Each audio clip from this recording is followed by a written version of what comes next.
Live from the city above the clouds, this is Truth Frequency Radio with Chris and Cherie Geo.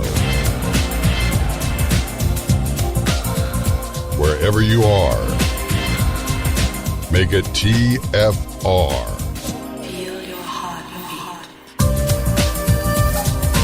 Welcome back. Hour number 2 right here on the broadcast. For the next 2 hours, we are going to take you into realms of understanding that you never thought possible and completely and totally blow your mind. Your first reaction is going to be like my reaction was the millionth time that I heard this idea that we're about to present. But the millionth and first, I said, I'm going to listen with an open mind.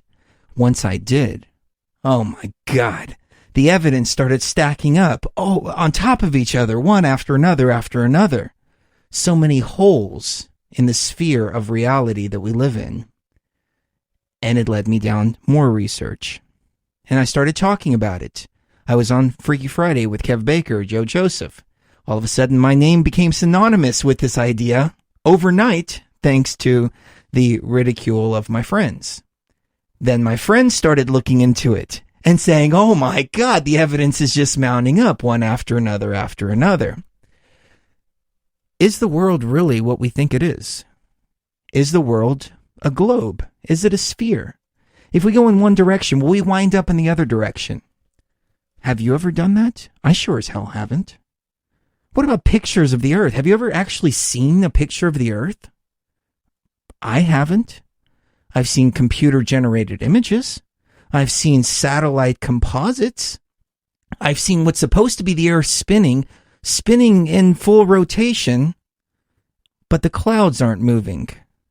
I've seen the Red Bull jump, where, what's his name? The Red Bull guy? Felix Baumgartner. Baumgartner goes up to space, and you see a perfectly concave Earth. It looks beautiful. Until he starts to jump further down and you realize that the land is also concaving in itself, denoting that he's using a fisheye lens. When I presented the idea that the Earth might not be a globe, some people laughed. Some people resorted immediately to a logical fallacy. A logical fallacy, of course, is a flaw in reasoning. Logical fallacies are like tricks or illusions of thought. And they're often very sneaky and used by politicians and the media to fool people. Logical fallacies include appeal to emotion, appeal to ridicule, and appeal to authority. Because that's the way that they've said it was, and so that's the way it is, because that's the way it's always been. And if you question the status quo, then you're crazy. But most of the audience here can take the leap and say that we live in a matrix. Mainstream scientists are even saying that this reality is only created once it's viewed by somebody. There has to be an observer. So we can understand that. We can understand that the moon landing was fake.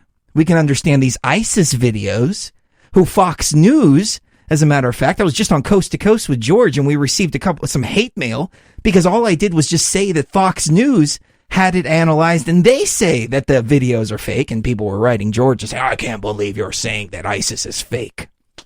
Well, it is. And it's not me that's saying it. It's Fox News. It's their experts.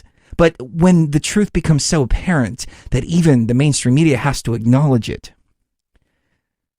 I was watching the eclipse on Sky News, and the reporter from Sky actually said, ladies and gentlemen, we want to assure you that the sun is round. It just looks flat on the screen, but we assure you that it's round. I thought, wow, how coincidental, because we're going to be talking about none other than flat Earth this evening. As my research started to grow, which this all took place over the course of like 72 hours. I got on the topic and then I just fell down this rabbit hole that I was just, oh my God, just started researching. I came across a film called Flat Earth Clues. Mark Sargent is the filmmaker behind that. It's a short film. It's done very, very well. There's 10 parts. I want to say 10 parts if I remember correctly. And each part is only about 4 or 5 minutes long. So you can absorb the information and then skip to the next part, or You can watch one part, put it down, watch another part in your free time. But when you start to see the way the cards are all laid down, one after another, after another, after another, I guarantee you that by the end of the film, you're going to go, oh my God, I've been lied to. And everything that I've thought was true has been told to me, and I've believed it out of the mouths of proven liars. That's what it is, ladies and gentlemen. So I urge everybody to listen this evening with an open mind. Put everything that you've been told to the side, because, as I said, none of us have been up to outer space to view the Earth from the perspective that they claim to be showing us. None of us have gone from one point in the Earth all the way around to the other point in the Earth. None of us have done that. None of us have traveled to the South Pole and come out the other end all the way back up to the North Pole again. They just tell us that that's the way the world works. And we believe it. Because there's a globe in every single classroom. They don't even have to say anything to you. These are Mark's words, so I don't want to take credit for it. But they don't even have to say anything to you. They just put that globe there. And after 12 years of you seeing that globe, you take it for fact. Now, if the Earth is flat, what does that mean? Now, I don't mean to jump too far ahead here, but I just want to kind of paint what I see, what conclusions there could be. Number one, that we're in a prison planet. Could very well be that. And that there's an artificial construct around us, a dome that has been placed on top of us and we can never escape. As I've said before, do the ants in the ant farm know that they're in an ant farm, or do they think that they're actually living in the ground? Could it be that there's more land on the other side, and that maybe this is all like a egg carton, where you have one section and then another and then another and then another, and we're told that those other sections don't exist, but in actuality there's a vast, vast, broad world out there if we can just break out of our little bubble. There's so many different places that this can go, but it's really, really important.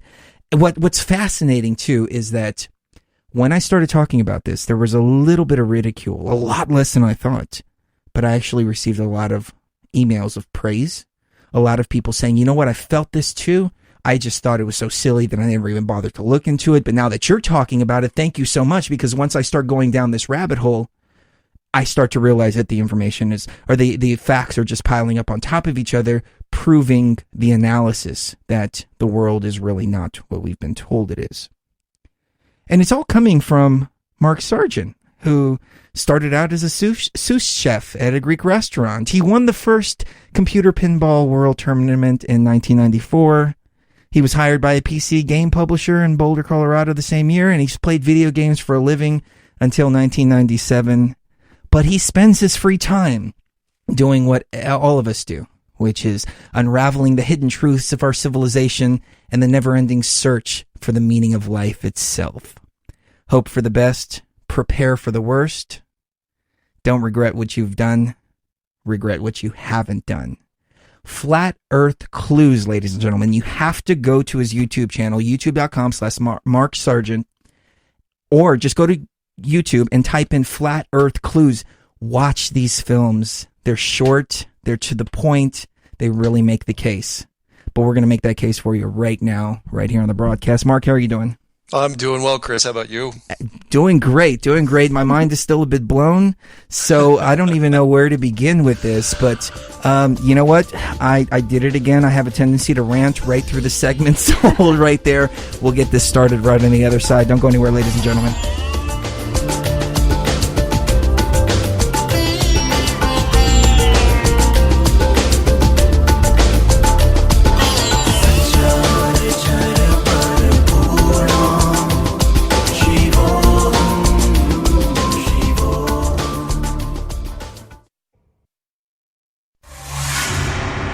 Soul has no limitation.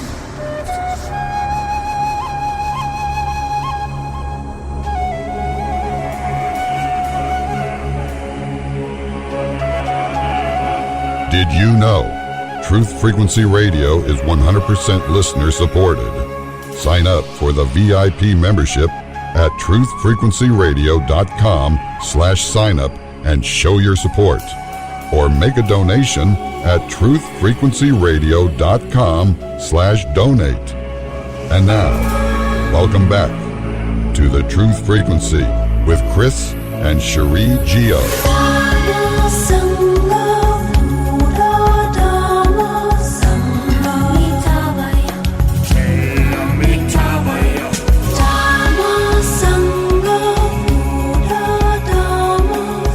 So let's put everything to the side here for just a moment, everything that we've known or think we know, and let's get down to the nitty-gritty here. Is the Earth really a globe? And what evidence is contrary to the idea that the Earth is a globe? Maybe we can't point to evidence to show that it's not a globe, but we can definitely point to evidence that shows that it's a globe, or I should say deduce from the evidence and start to tear holes into the evidence that's presented that it is a globe and the sources that they come from. And maybe we can also start piling on a little bit of evidence on top of that as well to point in the other direction.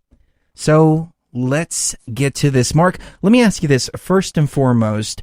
Let's like kind of paint a picture for the audience, because we say flat Earth and everybody goes, oh, well, you're just going to fall right off it. But it's really not structured that way. No. There's some disputes within the flat Earth community. Some describe it as a plane, but for me, I went initially with the closest thing to it would be reference would be like a roulette table, to where you kind of have a bulge in the middle, if that was the North Pole, and then it kind of dips down, and then when you get up towards the outer edge where Antarctica should be, which we'll talk about later, it goes about up to a height of about 2 miles. So that's why, to answer your thing, that's why the oceans just don't start rolling off the edge, is because there's nowhere to go. It's like a shallow kids pool. Right. Yeah. So there's basically this big ice barrier around, and we can only speculate as to what's on the other side. Admiral Byrd, though, came back with some really, really interesting ideas. Indeed. Most people, anyone listen to your show probably has discussed the Hollow Earth, or entertained it at least one point, and that's what he's really known for. He's part of the Hollow Earth legend. But when I was looking at him, it kept referencing back to Antarctica and the South Pole missions, because for most people who don't know, he was America's greatest living explorer. And in 1926, he goes up to the North Pole and, flies over the North Pole, and then you get your Hollow Earth theory. But after 1926, starting in 1928, everything that he did was in the South Pole or Antarctica. From 1928 until his death in 1957, he launched 5 full expeditions, including Operation High Jump, which goes into a whole nother topic where he led a military group down there. And when he was down there, he found some interesting things. Do you want me to go into the timeline right now, or yes, let's take us away. Okay, so for the best I could tell, if you want to go back into like ancient texts and everything, the best I could figure out is that somewhere along the line, the power elite, or what I usually call the authority, and that includes, I'm just lumping up, extremely wealthy people, royalty, and I forgot what the third. Oh, and kings and it doesn't matter. So the point is that they sent him down there starting in 1928, to look for it. I had no doubt in my mind after I was going through stuff that the power elite knew that there was an edge and we were in some sort of enclosed system. Unfortunately, the technology wasn't there to really do anything about it, because, if you were the king of Spain back in the 1500s, what good would it do if someone showed you an ancient map and the world looked like, it was enclosed in some sort of giant Truman Show scenario? So it wasn't until we had metal ships and the internal combustion engine that you could really do anything about it. So they started sending him down to the South Pole in 1928, because there wasn't any technology at the time to go up high enough to test the ceiling of this thing. And he went down there 4 times from 1928 until about 1954. And he didn't find anything.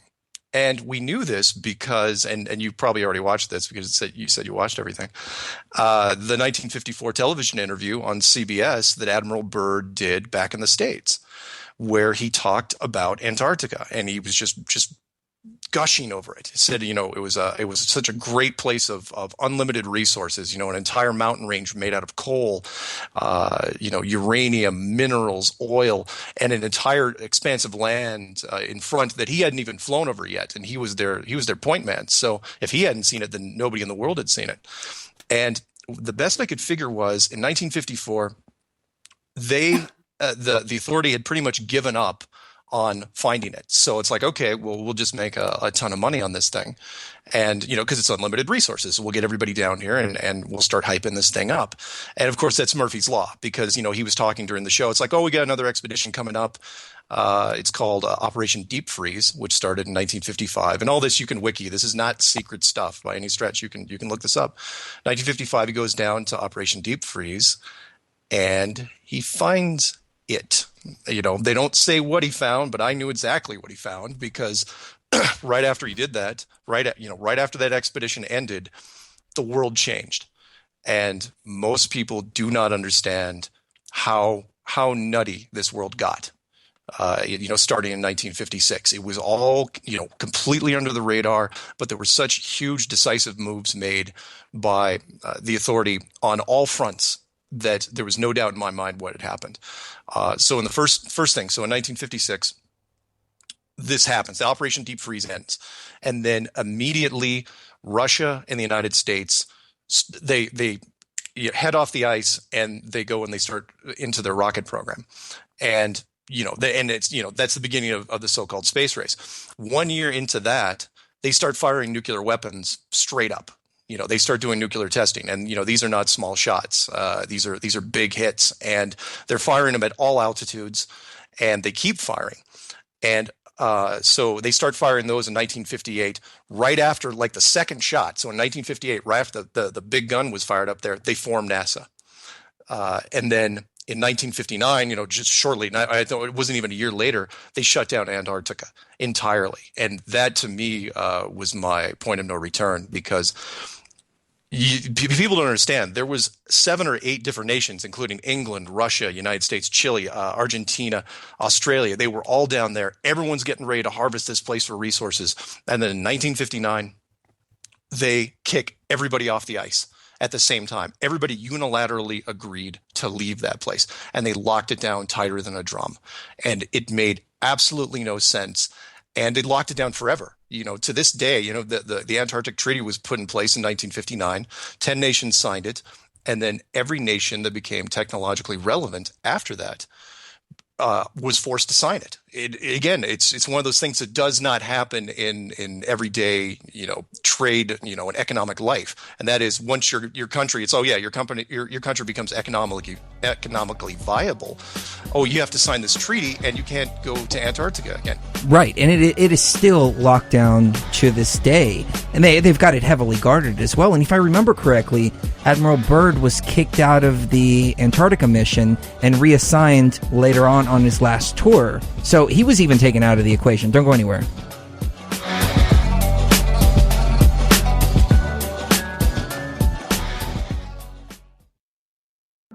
Allà baix dins els canals, en el peu de la muntanya, pareix que sent picarols, suau si es mou la manada.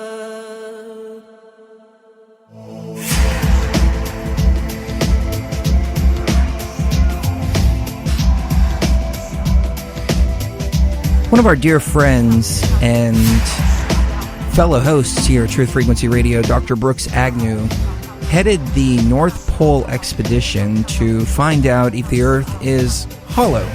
And Admiral Byrd came up in the conversations with him over and over and over and over again. But Brooks, just like Admiral Byrd and everybody else who's tried to go to one of the poles, the South Pole being more secretly guarded than the North Pole. The South Pole you can't even take satellite images of. But everybody keeps getting blocked from going to the poles. Why is that? Is it because there's an entrance to the hollow Earth? Is it because the Earth isn't what we've been told it is? Something isn't right here. I think we can all agree that something just simply isn't right, and there is a great deal of secrecy and a veil put over all of our eyes, or an attempt to put over all of our eyes. So we've got to take these puzzle pieces and we've got to start trying to connect them. So according to Admiral Byrd, he stated that there was a lot of resources, that there was a wealth of everything down there. Then all of a sudden, that's it. Silence, no more. Nobody's allowed to go here, period. Indeed. It was nutty. And people out there, you got to understand that the oil companies, especially the oil companies nowadays, I mean, the mining companies, sure, but the oil companies have almost unlimited power when it comes to economic resources. I mean, look, they're trying to get into national parks and they're winning. They can lobby their way into anything, and make no mistake, wars are fought over oil. So if that's the case, why in the world would an entire continent be locked down like this? And again, this isn't like Area 51 where you seal everything off with motion sensors and scary signs and, shrouded in mystery. That's just a tiny, part of Nevada. This is an entire continent, the size of South America. If you believe what the map says, millions and millions of square miles, and it's not like any other continent. There's no indigenous population. There's no old buildings or animal life or plant life. There's nothing there. And now, of course, it's hidden under another layer, which is an environmental blanket, which is just a facade. Because people say, oh well, it's environmentalists. We have to protect the penguins, and that's a bunch of crap. The penguins are only on the fringe. The interior is just a barren wasteland full of just made of money. So, and not only that, but environmentally, we're talking 1959 here. Environmentalism wasn't even a word in 1959. Greenpeace wasn't even founded until 1971. So don't give me that environmentalist crap. It doesn't hold water. So.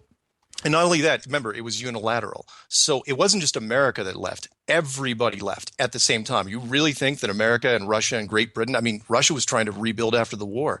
Great Britain was still trying to rebuild after the war. They could have used this stuff. And whatever was out there, and I had no doubt in my mind what it was so jaw-dropping that there wasn't a cover story they could come up with or any sort of perimeter they could do that they could allow anybody in. So their answer was, like with anything, we're just going to blanket coverage this thing, and we are going to seal it off. And which is why I put in one of my clues. It's like, look, if people in the petroleum industry, get the word out there. Find out why you can't even petition to get in there and get any resources. It just doesn't make sense.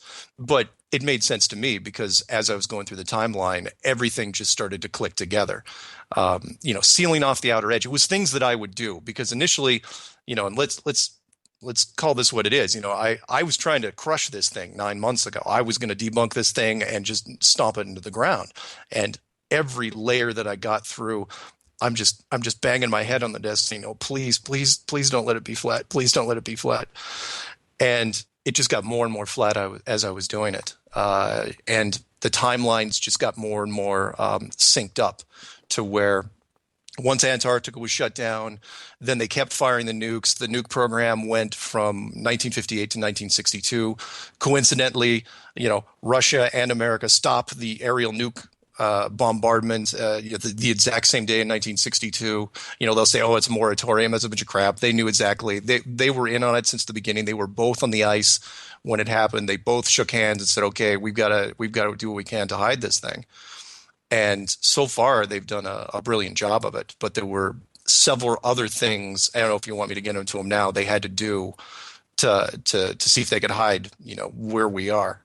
Well, that's exactly where I was thinking to go, as a matter of fact. But let me ask you this first: How did this all happen? Because I take a look at the religious texts, for instance, and the religious texts are very clear. The Earth is flat. There's a dome put around us, the firmament, et cetera, et cetera. I'm the first person to dismiss religion, especially in the organized modern form, because I found more deception in things like the Bible and the Quran than not. But where did all these stories come from? We came from a time all of a sudden when everybody agreed that the Earth was flat, there was a dome around it, and that was the firmament that separated the waters from above and the waters from below. And every religion agreed that. And then all of a sudden, the idea of a globe was thrown at us, and we automatically started dismissing all of the other stories. But you have to wonder, why did the whole world think that at one point in time? Well, yeah, everything was based off of, and I covered it in a couple different places in my clues, where every religion and just about every mythology in all the corners of the world, no play on words there, was they all believed in the flat model, the flat enclosed model. And that was what we did. If you say our history goes pretty much unbroken for about 5,000 years back, about 4,500 years of that was flat, flat, flat, flat, flat. And then about 1514, Copernicus and some others suggested, using some very creative math, that if you had to take a giant leap of faith on their side and then say, okay, if we are spinning at 1,000 miles an hour, and if we are traveling around the sun at 60,000 miles an hour, then the globe model works, and then the solar system works, and then everything else works. The problem was, when they did it, there was no way to prove it. They weren't even close. They were centuries away from proving it. And again, don't give me that boat, sailing around the world thing, because we were still burning witches when all that stuff was happening. Give me some hard stuff. Take the picture, basically. And there was no way they could do it. The churches went along with it, though, because there was a real problem there, and that was, if it was starting to take off into the public view, if it was like this modern trendy thing, oh yeah, we're going to go with the globe, the church didn't want to be left behind. So they went with it. It's like, okay, you know what, we'll kind of, there's text that we have that sort of can, be bent into the globe sort of model, but they didn't forget. No, not by any stretch, did they forget the firmament and all the old stuff. They just tucked that away and saved that for later. I shudder to think what would happen, as you said in your film, if we did admit that the Earth was flat, and then all of a sudden religions bring this theology, oligarchy on us, and total tyranny, and it will be even worse than anything the New World Order can bring. There is a potential for that, but I still believe, and I actually, by the way, there's 11 clues now as of yesterday. I still believe that it could be tempered, because, there would be a knee-jerk reaction by religion, because this would be a huge shift in spirituality for people. And this is not me doing the whole spiritual, metaphysical, physical thing. What I'm saying is, every religion, let's take the big five, Judaism, Buddhism, Hinduism, Islam, and Christianity, all the big five are looking for a religious artifact of some sort. Whether it be the Holy Grail, it be the Ark of the Covenant, everyone's looking for a religious artifact, something they can grab onto, something real. And if this was discovered, well, it is what it is, and that is, it was built. It was built by someone, by a builder, by a creator. Therefore, all religions would immediately grasp onto it equally. And they would all say, this is, proof of our religion. And yes, there would be a fundamental shift. I would hope that it wouldn't be a knee-jerk reaction, and they would condemn science and come out with the pitchforks and torches. But I don't think they would do that, because if it really was real, then you've got this thing hanging over you, whether you can see it or not, which is, well, if the creator's there, then should we be doing the bad things? Right, exactly. And it's a very, very dangerous idea. On the other side, Mark, I want to challenge the audience, first of all, to think about, if you were creating a prison planet, and I'm calling that for lack of a better term, what would you do to safeguard the dome, the walls? We'll be right back.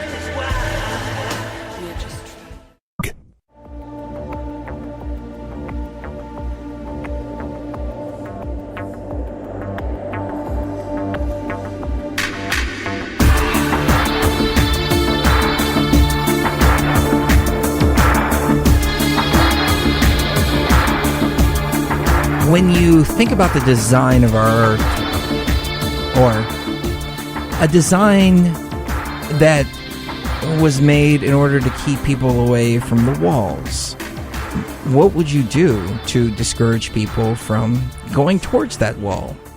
Mark, can you take us away on that? You bet. Well, the first thing, the easiest thing to do would be to seal off the outer edge. And if the enclosed model is flat, then the outer edge is Antarctica, and that was sealed off, right off the bat. In fact, the upper edge and the outer edge were sealed off almost at the same time. NASA's is formed, which I'll get into in a second, and then the outer edge is sealed off in 1959. But you also have to think about the ceiling. And, if we're talking about, because it's easy for people to understand the Truman Show reference, to seal off the ceiling, you have to militarize space. You have to nationalize it, which is exactly what they did right off the bat. And again, all these moves were so decisive that in my mind, there was no doubt what they were doing. So when you nationalize space, what you're doing is with NASA is you're creating a military space program that, and it's the only space program in the world, other than the Russians, again, who were completely in on it. But on our side, they could recruit the best and the brightest, the best engineers, the best scientists, the best nerds. And you now have a way of funneling anyone that otherwise would have gone into their own private space program. You have a way of, excuse me, one second.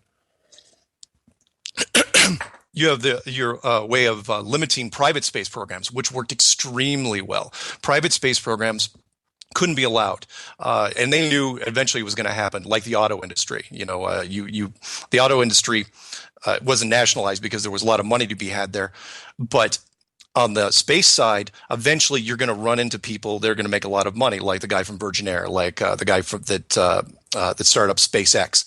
But that wasn't going to happen for a long, long time. So NASA did their job. So NASA was designed specifically. So the big thing, the first thing they had to do was you nationalize everything, and it recruits everybody into one big fold. So you compartmentalize everything there.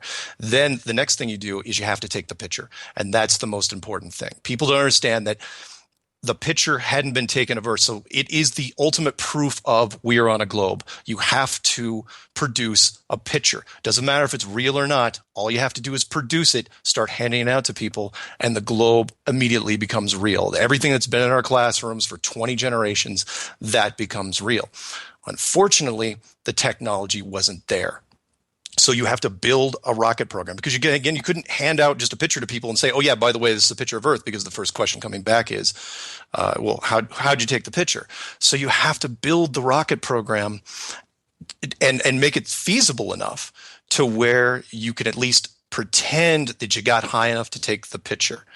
And that, of course, is another big thing, which is there is literally no pictures from space. The only one that NASA ever released officially was that, the one that everyone knows with that nice little curly crescent cloud below Africa. And it shows, the bottom part of Africa and all of Antarctica. And again, don't think that was a coincidence. Killing two birds with one stone here. You show a picture of the world, and you also show what you're passing off as Antarctica. And that picture was the only single picture, was the only one that was released from, depending on which date stamp you look at, from 1969 all the way into the 2000s. And I know this because I went researching it 15 years ago, not for the flat Earth movement, for something completely else. And I was just stunned. I was thinking that NASA was useless. It's like, how could you not release more than one picture of the Earth? It doesn't make any sense. It was 2000. There's all sorts of stuff up there from what you're saying. So why isn't anybody taking pictures? So the picture was the most important thing. NASA was the next important thing. And then everything else branched off from that. So, there were certain rules, the Apollo program, the thing that most people don't understand is not just in the moon program, but every external shot on any space mission, there's no panning shot, meaning there's no 180-degree turn. Nobody literally takes the camera and turns around with it. And it would have happened by accident, by now, easily. And it never, ever happened. On the moon, that's the first thing you would have done. And it never, ever happened. And they even took it too far, in my opinion, which was clue one, where not only did they control everything in space and not only control the images, but they also controlled Hollywood, which meant that Hollywood literally was not allowed to make a movie of the moon landings, and they never did. And it blew by everybody. Nobody noticed it. 50 years, later, and nobody has made a movie of the moon missions ever. The closest they came was The Right Stuff in 1983, followed by a big gap, 1995 with Apollo 13. Well, there was Capricorn 1. Nice. Thank you for throwing that in there. Capricorn 1, the 1979 movie, which was the inside track there was made by a CBS television studio executive who was there when they were broadcasting the 1972 Apollo moon mission stuff, and it was so grainy and awful. He thought it was a terrible production value. It's not that he didn't believe the moon missions. He just said, well, heck, if they're doing this, I could make something and it looked just as good. In fact, I'll make a movie about faking the Mars mission. And that's exactly what it did. You know, anyone that hasn't checked out the 1979 Capricorn 1, watch that and you will understand why they are not allowed to make moon mission movies.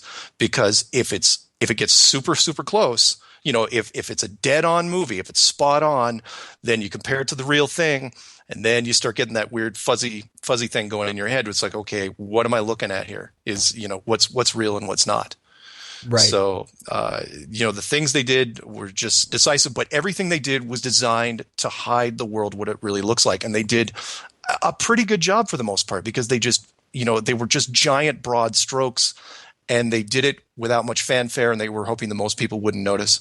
Now, correct me if I'm wrong, but it was in your film. It could have been. I've watched so many over the course of the last couple of weeks that it might not be in your film. But I think that you presented a piece of footage that NASA supposedly took on the Apollo moon mission, where they were actually right up on the Earth, but they were using the window and creating a Terminator line on the Earth with a piece of construction paper to fake the idea that they were in deep space. That wasn't me, but that was one that I looked at several times, and I think that footage was actually sent to the same guy that did Astronauts Gone Wild, which I included in clue number 11, but I won't go into that right now.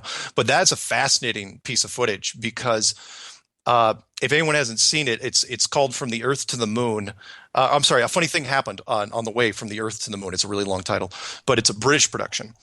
And it is brilliant, because what they show is, you know, guys in a capsule, you know, up at a certain altitude, and they're taking pictures of the Earth. But what they're doing is they're using the round window as the capsule, and they're darkening the inside of the capsule, and they're simulating a round picture of the Earth. But even that, now that I've gotten to the whole flat thing, even that, I'm wondering if that leak was deliberate, because even that simulates low Earth orbit. And from everything I've seen, I don't even know if that's possible. You know, I can't even prove that, because everything NASA's done has been so blatant and so horrible over the last years. You've probably seen the ISS space station footage they've been putting out lately. Oh yeah. You know, 2 words there: permed hair. I can't even believe they're releasing some of this stuff. Well, I've got 2 more words: green screen. Yeah, that too. Well, yeah, and what it makes you, and here's the thing: when I got into this, because years ago I was looking into the Apollo stuff. I know just about all the conspiracies, you know, forwards and backwards. But the Apollo missions bugged me because I couldn't figure out for the life of me a good motivation for it. So everyone's arguing, it's like, oh, did they fake it or did they not fake it? No, that's not the question you should be asking. The question is, why would they fake it? And every answer I came up with wasn't good enough, which was, well, okay, maybe, you know, you did the whole national glory thing, USA, go, rah, rah. But it wasn't good enough. And then when I looked at the enclosed system model, that's when it made sense, because it changed the framing of the question. It wasn't that they wanted to fake the space program. They had to fake the space program. If they do not fake the space program, they're in trouble, because sooner or later the private sector is going to get involved, and you're going to get sponsors, and someone's going to get up there and crash, and it's going to be awful, and you're going to have to answer a whole lot of questions. So it was out of absolute desperation. It was a complete necessity, which is why we got to go, don't we? We are just about at the end of the hour. However, we've got hour number 3 coming up, ladies and gentlemen. Mark, please give people the websites real quick. There's no, just go to YouTube, or you can just Google Flat Earth Clues, either one. Okay, excellent. Yep. Don't go anywhere, ladies and gentlemen. Hour number 3 coming up, virtually commercial free. We've got a break at the bottom of the hour, but this is when we can really get into the nitty gritty. So don't go anywhere. We've only just begun.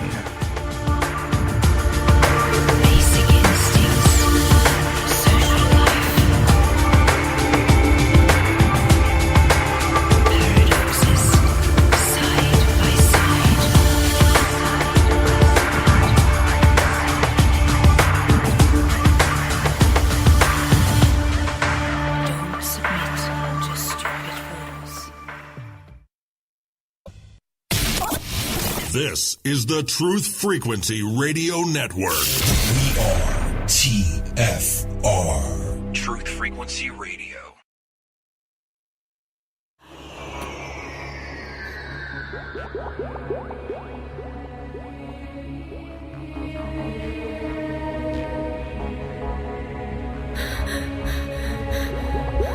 Live from the city above the clouds, off the peaks of the Rocky Mountains, this is Truth Frequency Radio with Chris and Cherie Geo. Wherever you are, make it TFR. Let the rhythm be your guiding light.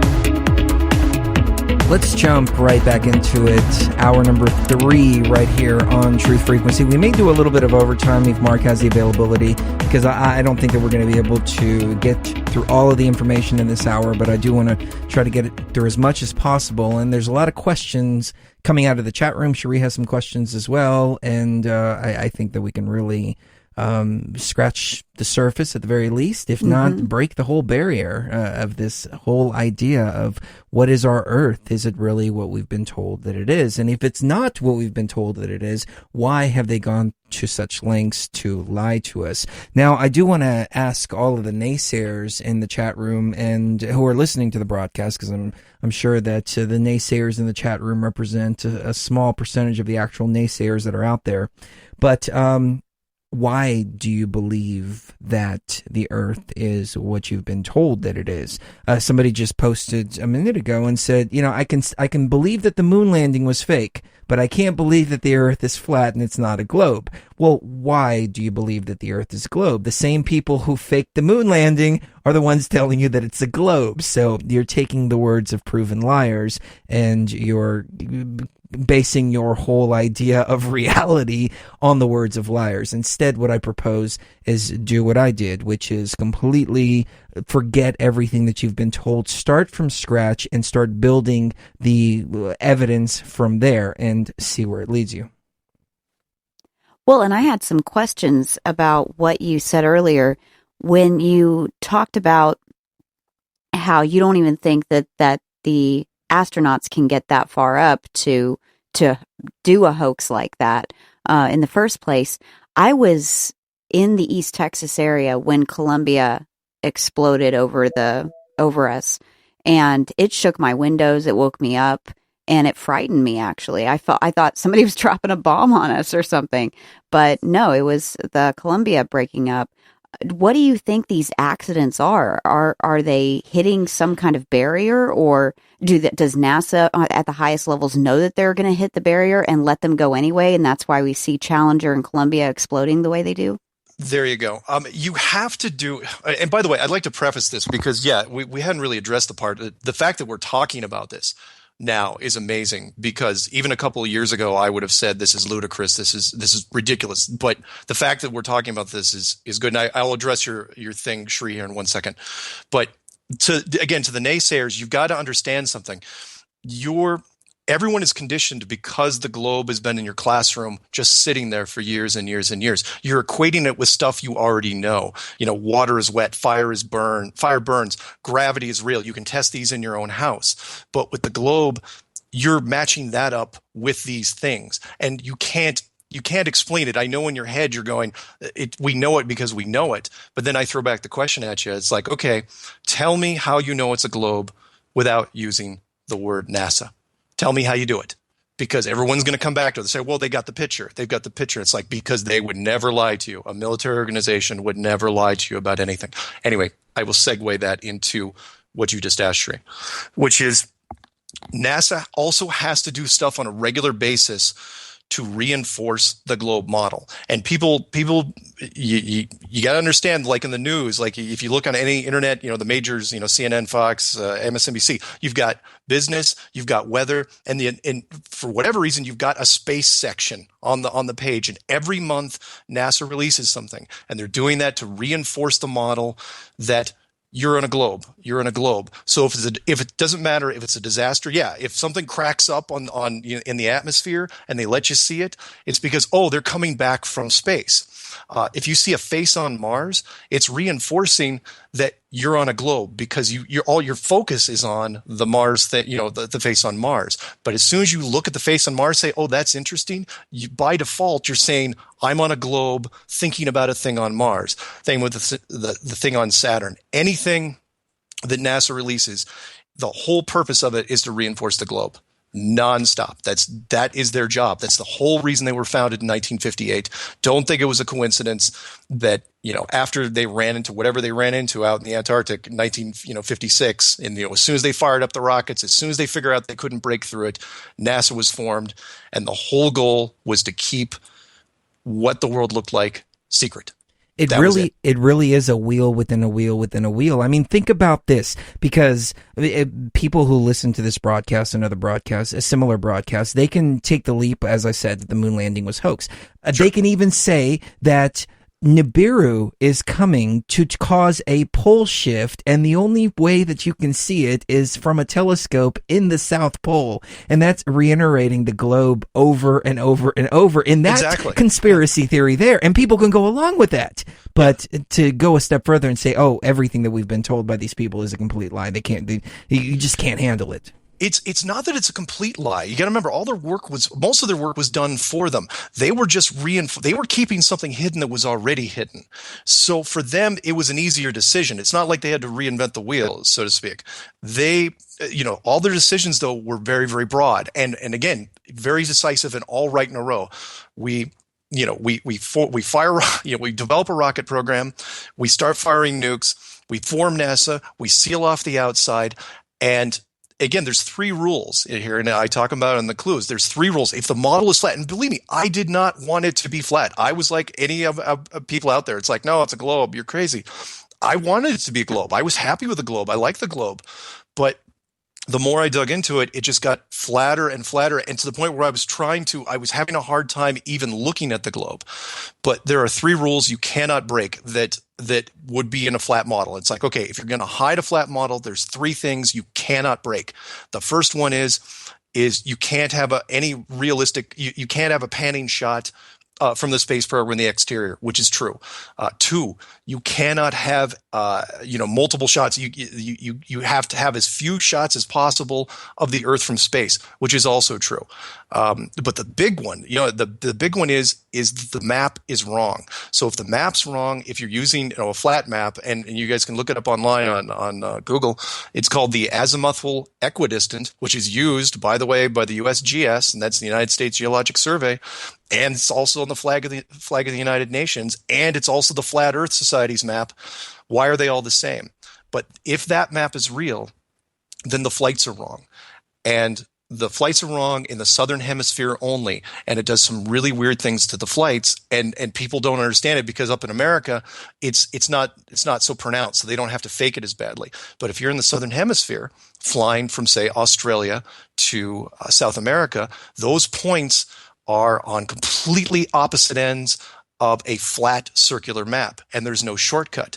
So you have to find a way of hiding that.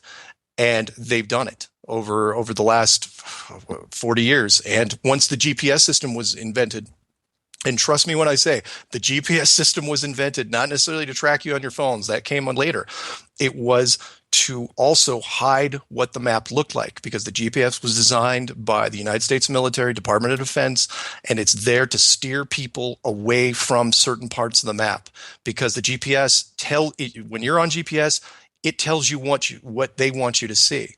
So, for example, do you want me to get into the flights in the Southern Hemisphere? You're reading my mind. Yes, definitely. Okay. So the flights in the Southern Hemisphere, I initially had looked at it, and I didn't come up with this on my own. There was a guy from Germany. He goes, he says, look what's going on there. If you fly from anywhere in Australia, that includes New Zealand, to anywhere in South America, they're bouncing you all over the place. You can't find any nonstops. And it's not that you can't find any nonstops. They're sending you in directions you would never go. The equivalent of like if you were heading from Dallas, Texas to New York, but they bounce you off Seattle for some reason, the opposite direction or really, really long distances. So I was going, okay, maybe there's something to it. So I tried, for a couple of days, just hammering on this. And it's true. 95% of the flights in the Southern Hemisphere are connections, and they're really horrible connections. And so I did that in Clue 7. I called it the long haul and really talked about it. I said, look, there's like the occasional nonstop flights, but they're really rare. But people latched onto it. They didn't understand. And people in the Southern Hemisphere, they don't understand how easy it is to get nonstops, where we live. But in the Southern Hemisphere, it's almost impossible. So there was these weird nonstop flights, and they were, the big one, the one that everyone keeps sending me. It's like, oh, you got to check out the Santiago, Chile to Auckland, New Zealand one.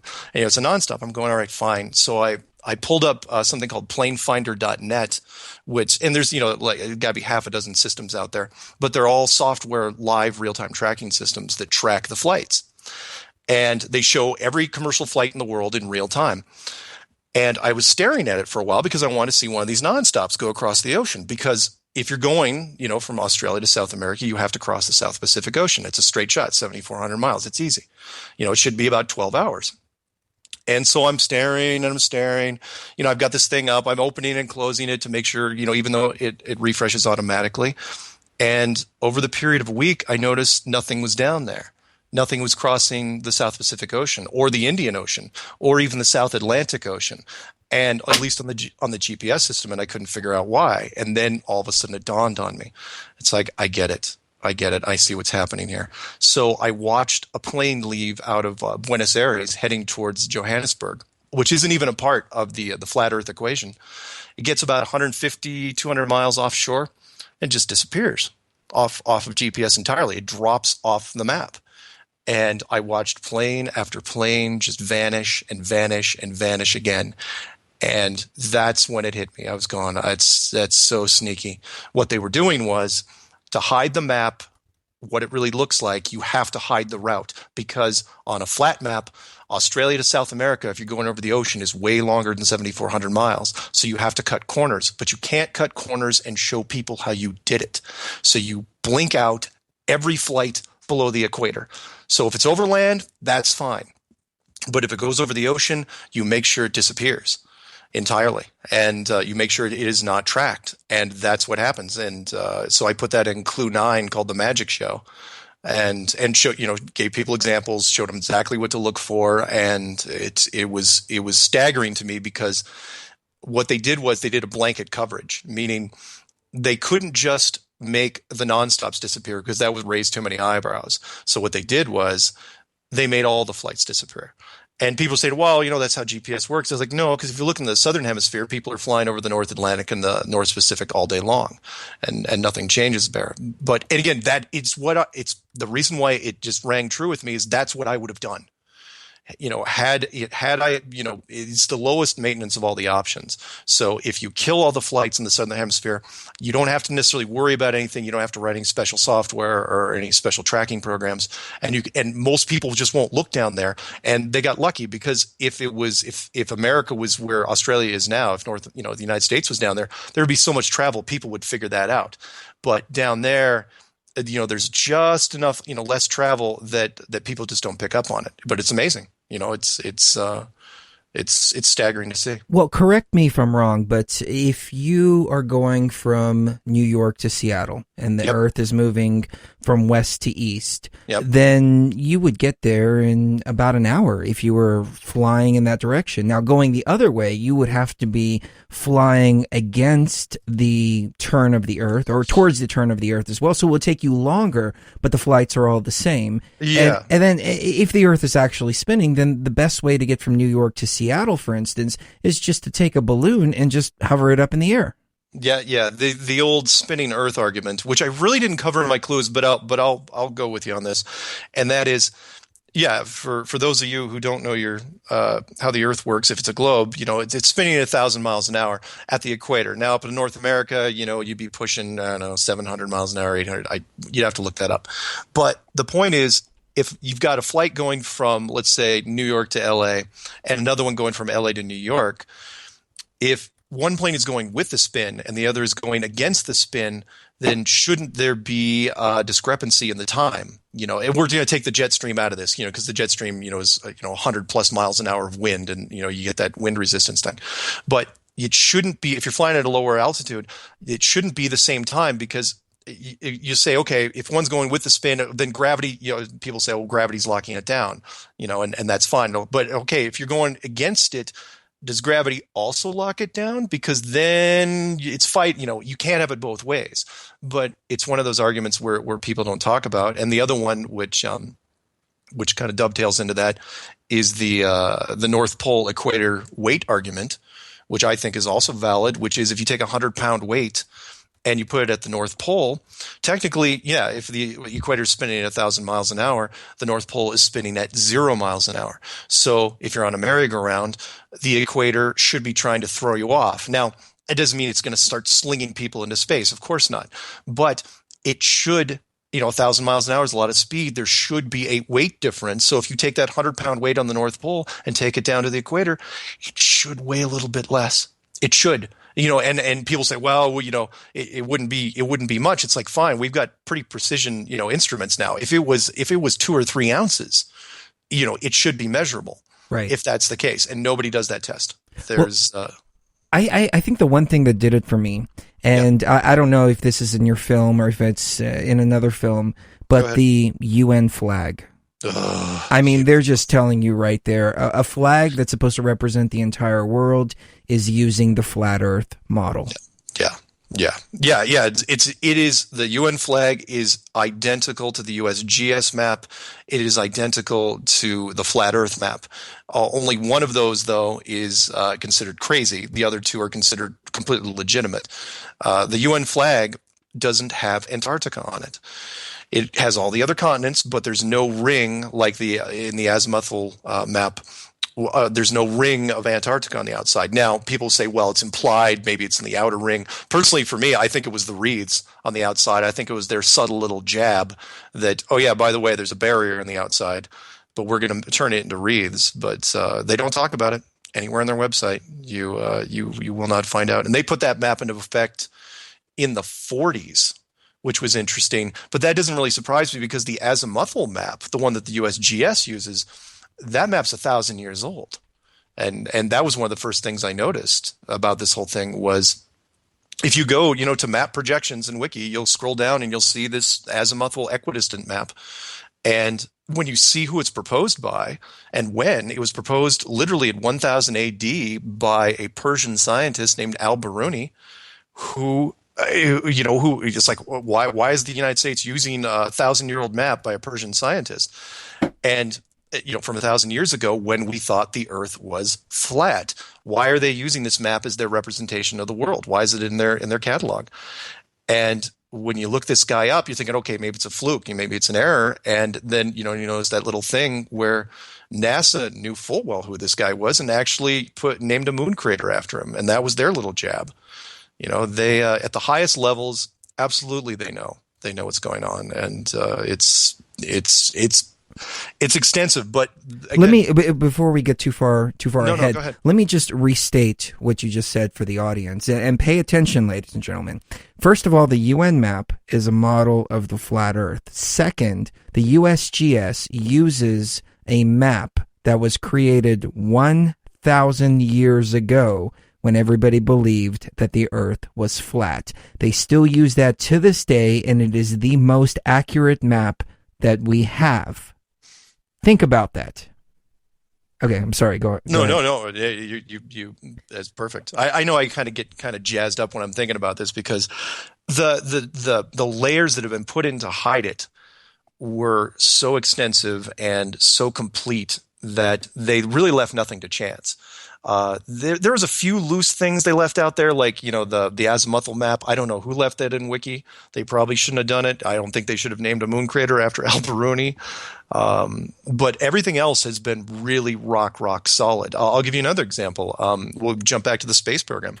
Every space program, doesn't matter which nation it is, everybody goes through NASA.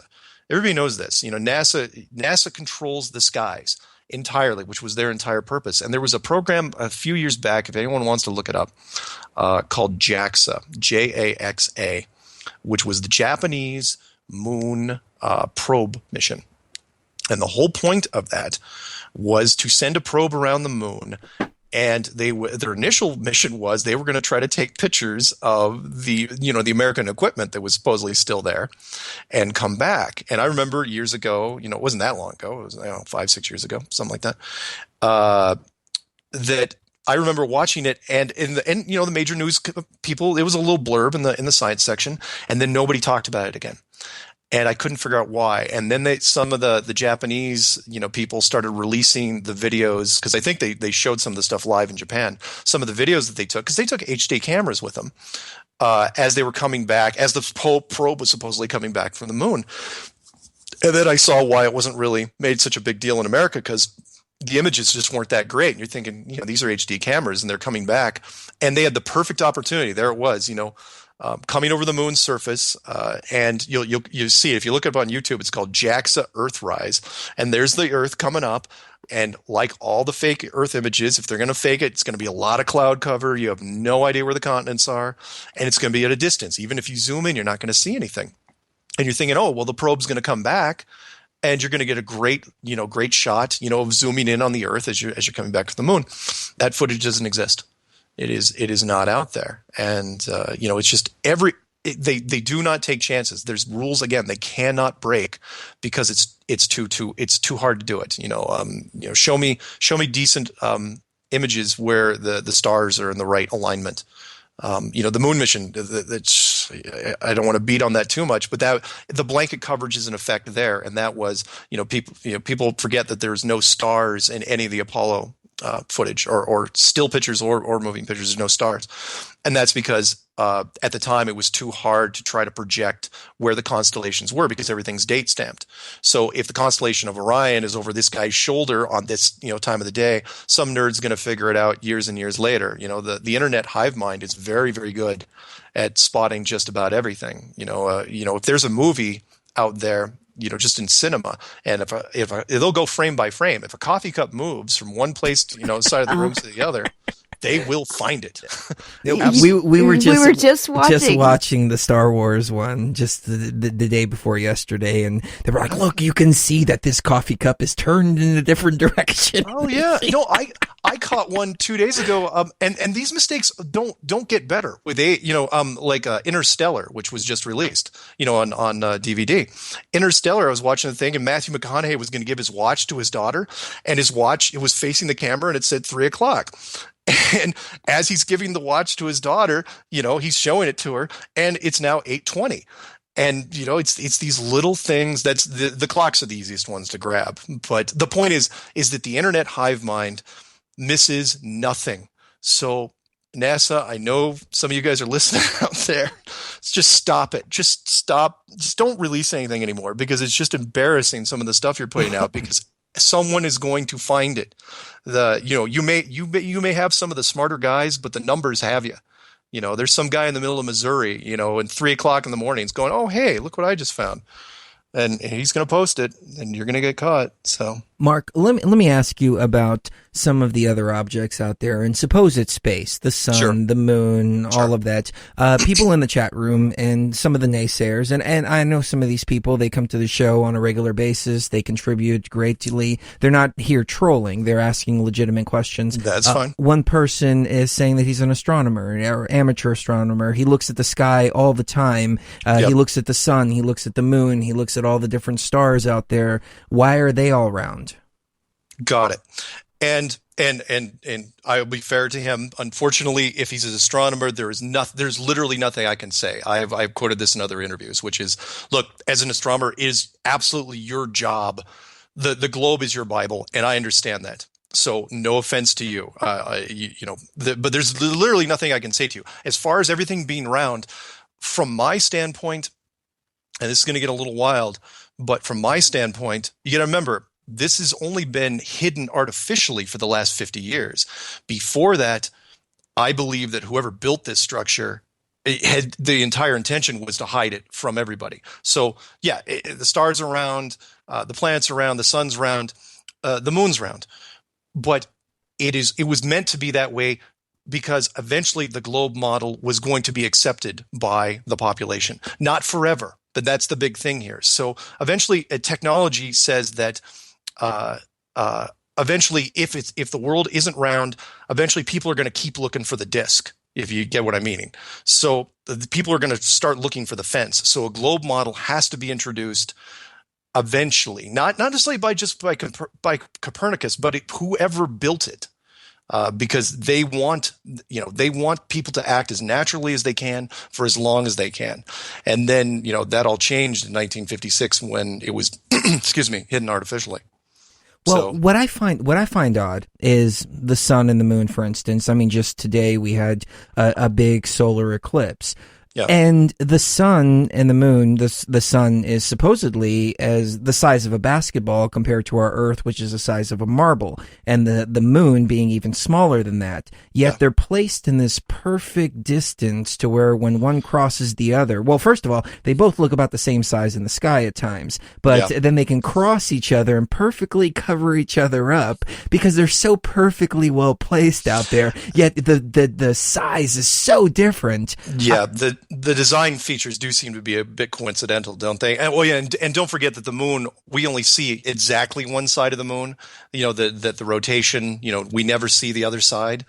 That bugged me more than the size thing. But yeah, how the eclipse matches up just perfectly when the moon goes over the sun.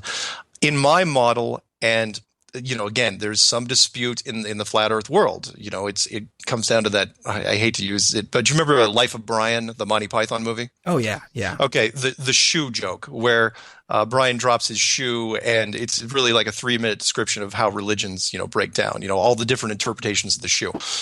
When I designed this model, when I was breaking it down and trying to figure out everything, for me, since everything was designed so efficiently and so compactly, I looked at the stars and the sun and the moon, and I realized that they did not have to be light years away to pull this off. No chance. I went with the Truman Show model, and that was if you can fake it, that's what you go with. If 99.9% of the population or whatever civilization's down here is going to buy a projection, a very pretty projection. Okay, I'm not. People say, "Oh, you're trying to discredit astrology." No, not at all. Not at all. For me, the stars are a very beautiful image / clock because that's really what they are. And if you want to build an entire predictive system on that, go for it. Go nuts. You don't have to have them light years away to make them relevant because they're still there. We can go out now and we can see them. But at the same time, they don't have to be physically, if you're going to go small, if you're going to build something this small and this efficient and compact, you don't have to build a giant solar system around it. You don't have to do it. Because if people believe that there's a giant solar system, then that's all you care about. But that's as far as the stars and the planets go. Yes, for me, it was a giant projection system of some sort. And again, no offense to anyone out there that if your flat model incorporates real stars and real planets, fantastic, great. It doesn't change the fact that it's flat. However, the sun and the moon, for me, also fit in that same thing, and that was I think they're three-dimensional objects, and I think they are way closer than we think they are. The sun 92 million miles away doesn't have to be. The sun could be a couple 100 miles away. And still, have a huge projection system and give off a lot of light and heat. The moon, whole nother thing. For those that you haven't looked, can I mention somebody on another YouTube thing? Oh yeah, absolutely. There was a guy that filmed. He's not even a flat earther, and people go, "Why are you referencing him? He's not a flat earther." And I'm going because he's seen stuff from a non-flat Earth point of view, and his model still works, at least in mine. And that is there was a guy called Crow 777 on YouTube. All he did was take really good high-end HD video of the moon and really, really close up stuff. And he ran into some resolution wave, like a refresh rate that was going through the moon in slow motion. Our first guest was talking to me about that off air just earlier. I haven't been able to find it. What was that YouTube? It's CRROW 777. Okay. And or you could just look up lunar wave. And again, he wasn't a believer, by a stretch. He was like thinking my camera's broken. I just spent thousands and thousands of dollars on this thing, because he was shooting through a telescope, and it wasn't working for him. But he realized after looking at it that the wave was real.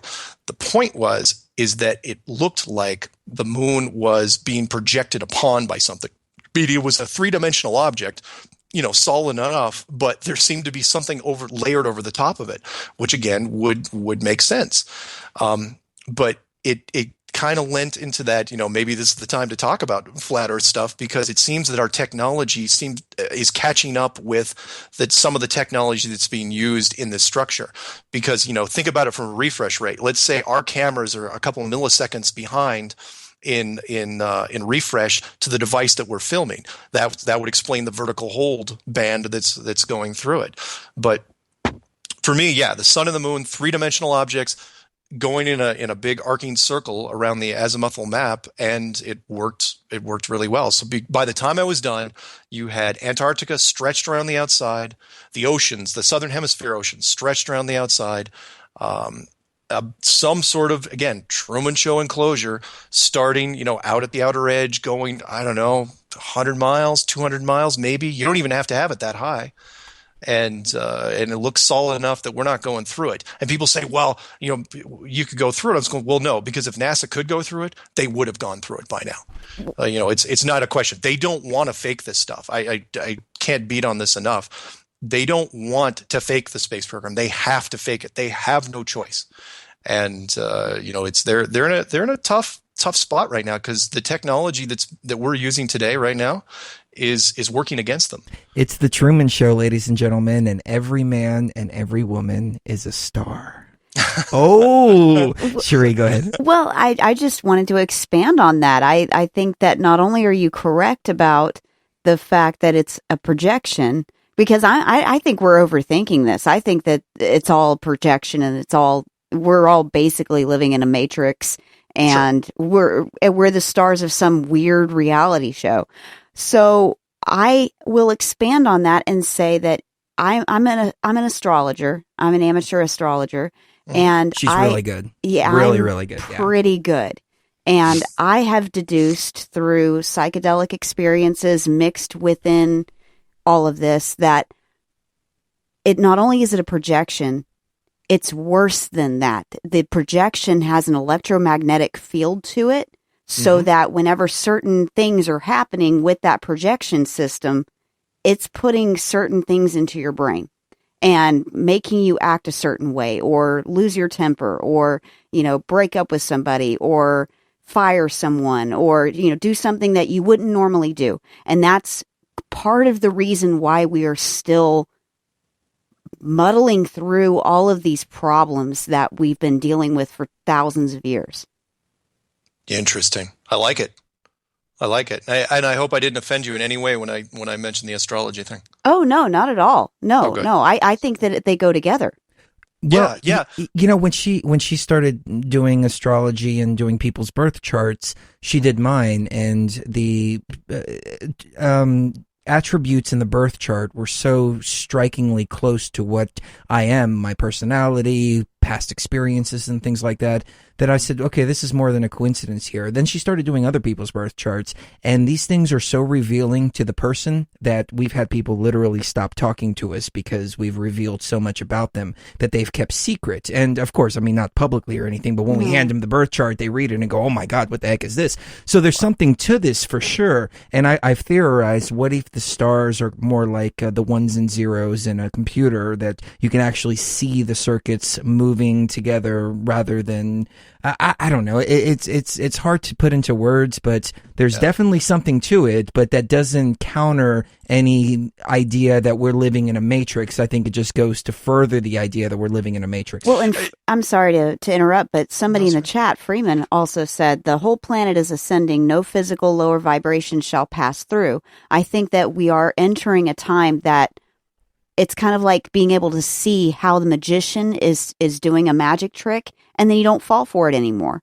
And so we're starting to see through the lies, not only how we see the world and the universe around us, but how we see each other, how we see ourselves, it's all crumbling down. The illusions are crumbling. Well, even David Icke is talking about the moon matrix. We're being controlled by the moon. There's something going on with the moon. And then now people are filming the moon. It seems like a projection. People are going, oh, I think the sky's an LED screen. What did they do with the real sky?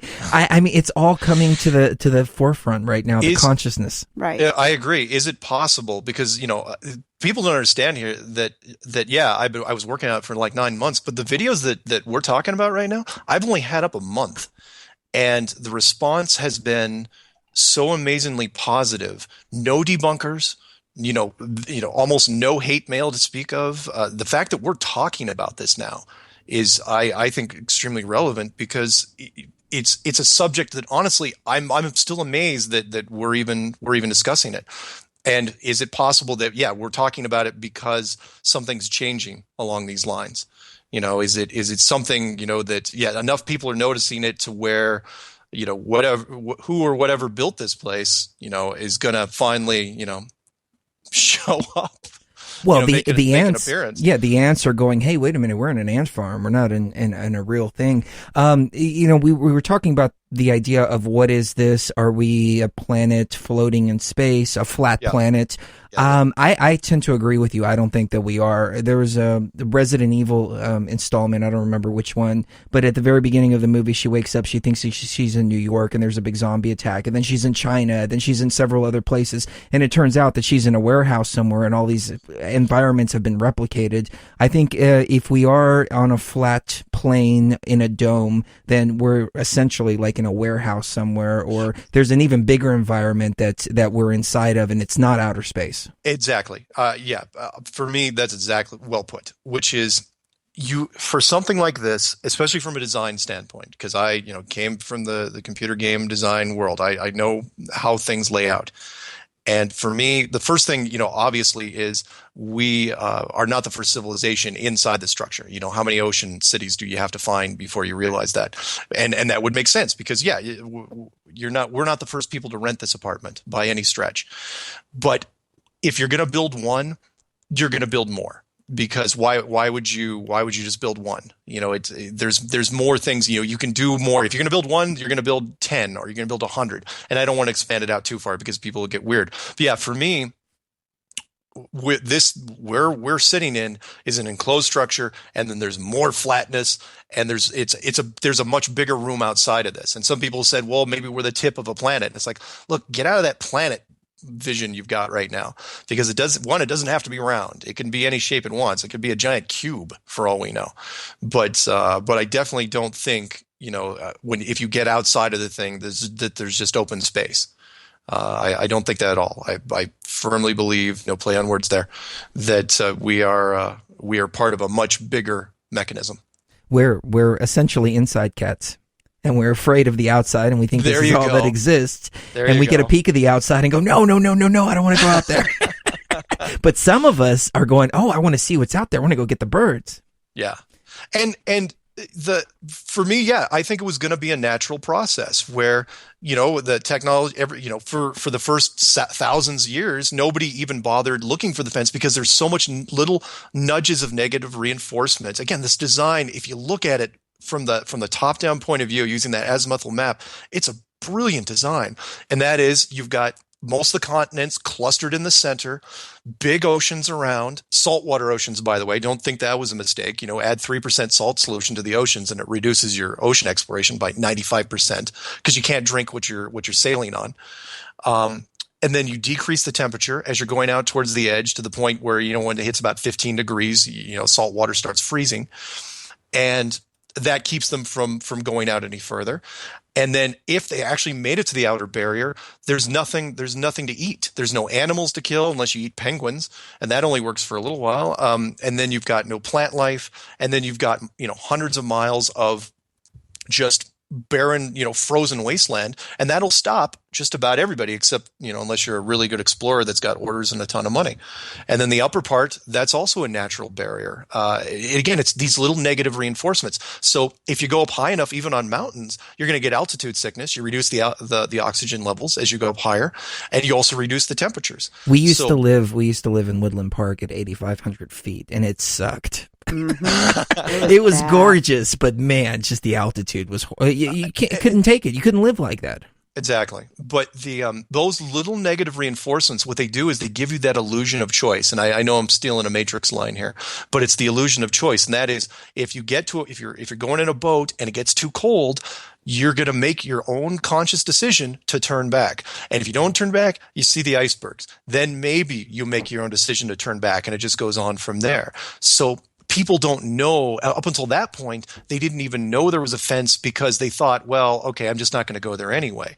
And then once it became a globe model, that was the most ingenious thing of it all, because then you're just telling people basically that there's no fence at all, and you can run around the globe all you want, and you're never going to find anything because you're stuck here. And I thought that was a natural process that was supposed to end probably in the 1950s. They could have changed things, made a different, had a different explorer. It could have delayed it a little while.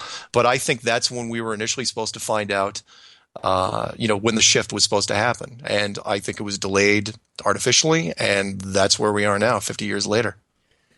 One of the things that I faced when I started walking down this road, and I'm sure a lot of people are facing this as well, is the idea that a lot of the things that you've come to understand that are conspiratorial, for instance, extraterrestrials, which we talked about in the first hour with Chris Cowan and a couple of other, William Whitecrow was on with us. We talked about extraterrestrials and life on other planets.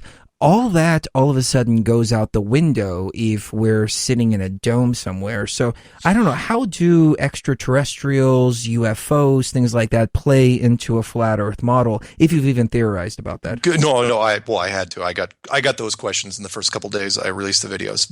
One, yeah, you're absolutely right. It does make the universe a whole lot smaller, but it also makes it easier. So yeah, you don't have to worry about Planet X and other weird things that are happening outside. But when it comes to aliens, that's where it gets really strange. And I'll throw something out that I really haven't thrown in other interviews, which was I about 3 or 4 years ago, maybe 5 years ago now, I watched some guy. And he was going. It was at the end of this little interview that I was watching. He was doing a UFO thing. He goes, he just threw it in at the end. He said, "You want to see something interesting?" He goes, "Grab some night vision and go outside sometime and look up in the sky and see what's up there." And so I said, well, I'll take that bet. So I went out and I bought some. You can buy them off Amazon. Most of them are made in Russia anyway, which is weird. Some night vision binoculars. I bought some night vision binoculars. There's a plug for Night Owl out there. And I went out and I started looking at the skies. And what I realized was, yeah, most people don't understand that UFOs are just like cars, in that cars don't need their headlights on. They work just fine without them. We drive around in the daytime without headlights all the time. And with UFOs, that's exactly the case. The skies are crawling, at least where I'm in Colorado, the skies are crawling with things up here. And from a flat Earth model, as I was looking at them, I eventually just stopped going, because once I got into the flat model, I realized that if all these things that were up there, because they weren't satellites, I guarantee it, they were, they fit into the model better because they seem to be more on the maintenance side. They were obviously interacting with us, in certain areas, mostly remote, not landing in populated areas, like the argument that everyone talks about. Why hasn't a UFO ever landed on the White House lawn?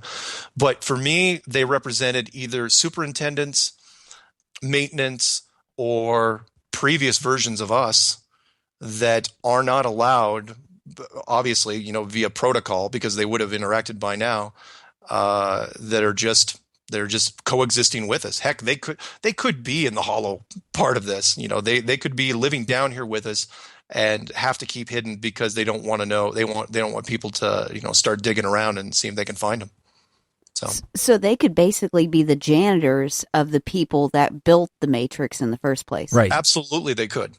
Wow. Absolutely, they could. Chris actually had a very deep ayahuasca experience that included that kind of scenario where he encountered these beings that told him, do you want to It's a long story. It's a long story. But I work with plants and ayahuasca. I don't know if you're familiar with any of that. Absolutely, yeah. Are you? Okay, Yeah, excellent, excellent. There were these three beings that I encountered, and they were the creator, not the creators. I asked them, "Did you create this?" And they said, "No, we just maintain it."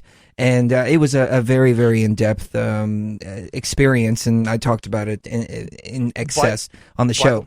By the way, doesn't that remind you of the that contact thing? Which I also love that concept where Jodie Foster, when she gets to wherever she's going, she goes, "Did you build this?" And he goes, "We didn't build it. We don't know who did." You know, one of those things where this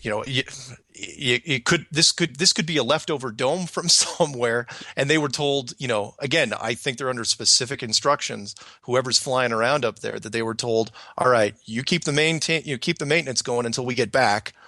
And but you do not land. You do not, not to steal the prime directive argument, but you do not deal with these people on a regular basis because you'll get in huge trouble. And so far, I think that's the case. Well, I've also speculated, and I don't know if you've gone down this route, about secret societies, Freemasons, for instance. You've got the square and the compass. What is the square and the compass? Is that the dome that's around us? No. The grand architect, who is he? Is he the one that built this? The Masons have, and I could pull up the tracing boards and all the thing. The Masons were one of those societies that I have no doubt knew what this place looked like. Everything that's in there screamed the same thing. The square and the compass were really represent. Yeah, there's all sorts of different meanings, but overall, it meant, from a flat model, it meant that they were the most precision instruments of their day, and so everything that they reinforced was it was built. It was built. The checkered floor, the three pillars that hold up the sky, everything that the Masons did, and please, look into the tracing boards because they're very, very intriguing, said the same thing, and that was, there's a structure involved here. The grand architect, the fact that they used that word, it was, what do architects do? They design and build things, and so I have no doubt they knew, and they kept the secret for a long time. But also, because things get lost from generation to generation, they couldn't do anything. They couldn't really take advantage of it because they couldn't even see it. For even them, I think it had passed into legend, where nobody knew for sure, and again until 1956, and then that's when everyone freaked out because oh my God, it's actually real, and then we have to actually do something. One thing that I don't know if you've picked up on or not is the Illuminati card game, card number 134. Oh, the Flat Earth Society? Yeah. People laugh, but the Flat Earthers know something. For their actions, you may roll 2 dice. Yeah, isn't that a great card? And they didn't have to put that in there. This was people. It's Flat Earth has been not just the runt of the litter. It has been the worst thing to look at. Even even me, coming from conspiracy backgrounds, people would bring up Flat Earth, and you just go, ugh. Let's talk about lizard people, anything could be believed over Flat Earth, right? And now, which kills me because now that I look at it, it's anyone's listening. It's like, look, give it 60 seconds, watch any little bits of the flat, the clues or other people's video. Other people are doing good things out there, and you look at it, and then you'll start to think, why didn't I look at this earlier? Because it's the biggest one, and there's so many things that dovetail into it. In fact, there's so few other things that I when I was designing this, I realized that things worked better in a flat model than they did in a globe model when it came to just about everything, including conspiracies. It just made more sense as I was going into it, to the point where it's like now I can't even look at a globe without laughing. So. A message that I got a couple weeks ago. Chris, I have to commend you on your courage to examine the flat earth theory. I've always ridiculed the theory myself until you inspired me to approach it with an open mind. I've been literally obsessed with researching it since you spoke about it on your show. I'm sure thousands of other listeners are doing the same. This was from a couple weeks ago when I just simply mentioned it. So I want to give that same gratitude to you, because you're the one that opened my eyes, at least your films were, to start going down this path. Because, when I first heard about it, I thought Flat Earth Society, that was just, I thought it was a joke. And they've tried to play it out as if it's some kind of joke or something like that. But you present the evidence so clearly, concisely, and very down to earth as well, that you can't deny it. And thank you. And by the way, that show that you mentioned you were on, I actually caught that. I watched part of that because, I was looking and seeing who was doing stuff, and I was surprised to see you on there. And I was listening to guys, and I know you guys were kind of joking around here and there, but you didn't immediately slam the topic into the ground, which was great.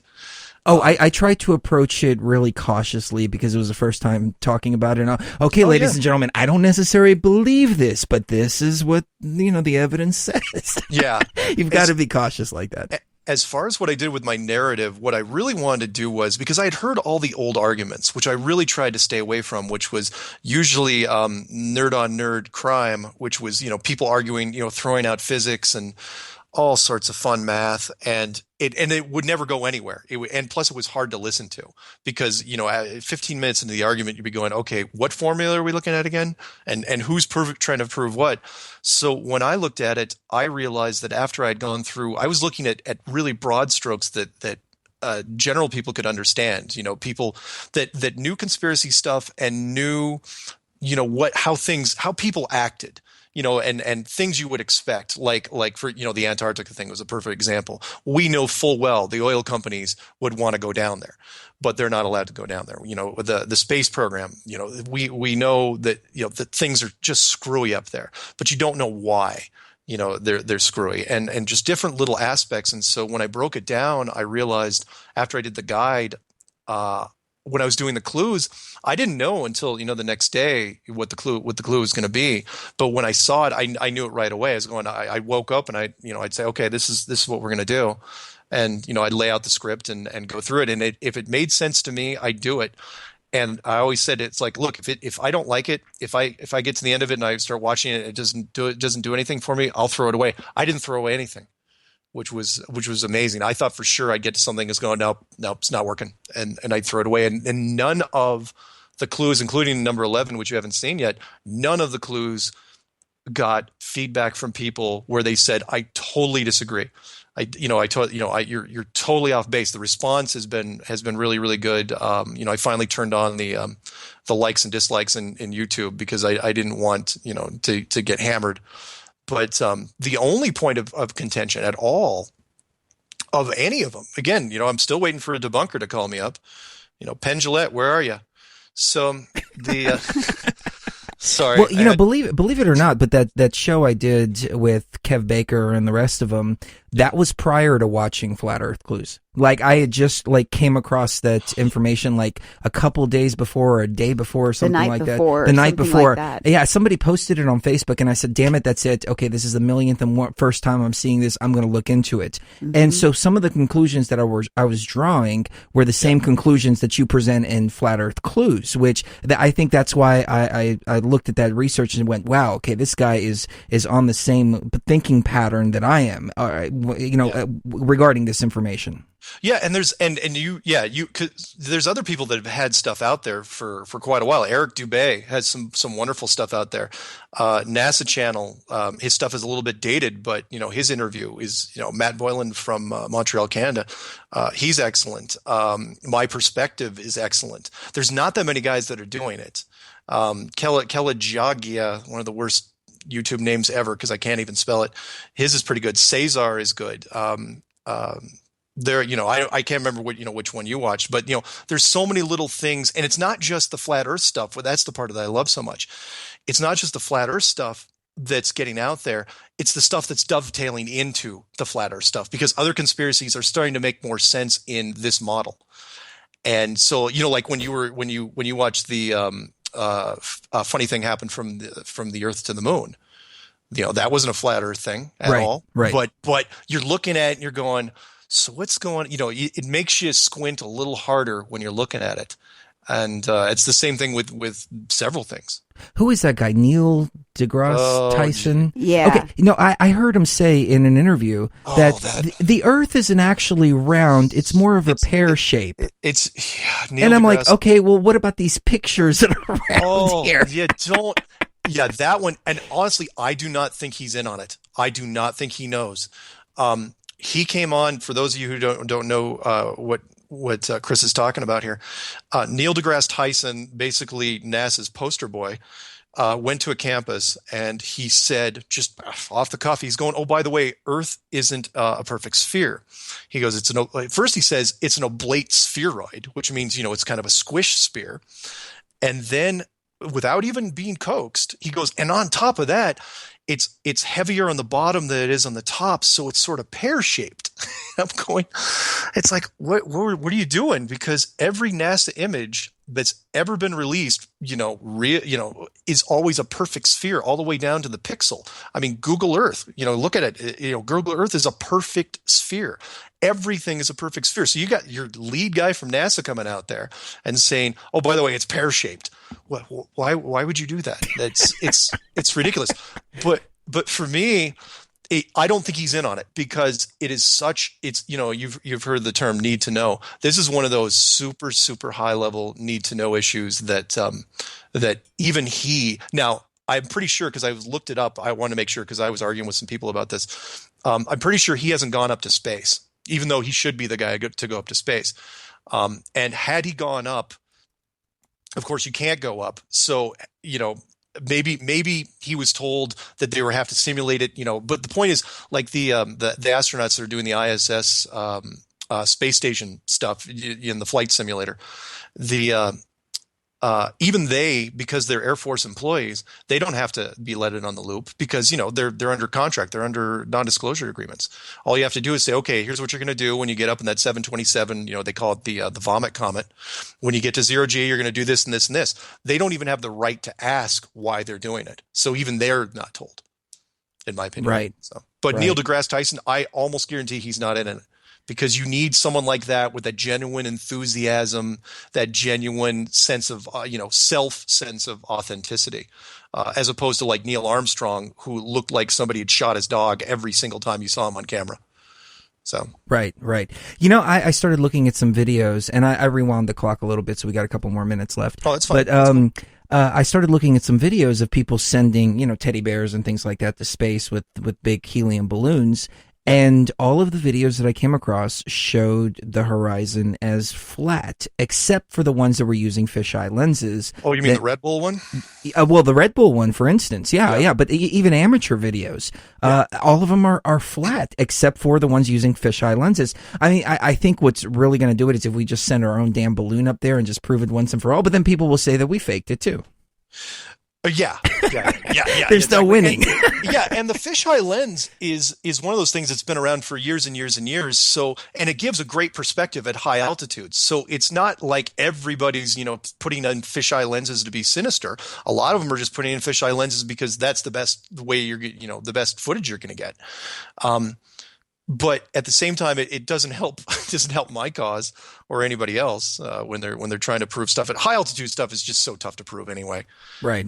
Because you really got to get up there, and those high altitude balloons, they blow before I think 130,000 feet. I was just about to say you can't do it because you hit the dome and snap. Well, yeah.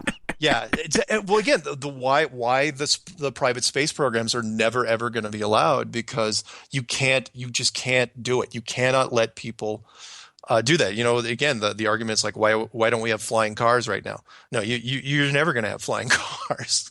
They're not going to let people. The Jetsons scenario. Yeah, that's not happening. That's why the people that are in the spaceships flying around up, the maintenance teams and the janitors, yeah, they can do whatever they want, but they're stuck too. They can't come down here, and we can't go up there. It's kind of a nice little balance at the moment. Right. Yeah. I want to ask you one final question, and I put an extra 10 minutes on the clock before the outro hits. That's fine. We got about 10 more minutes.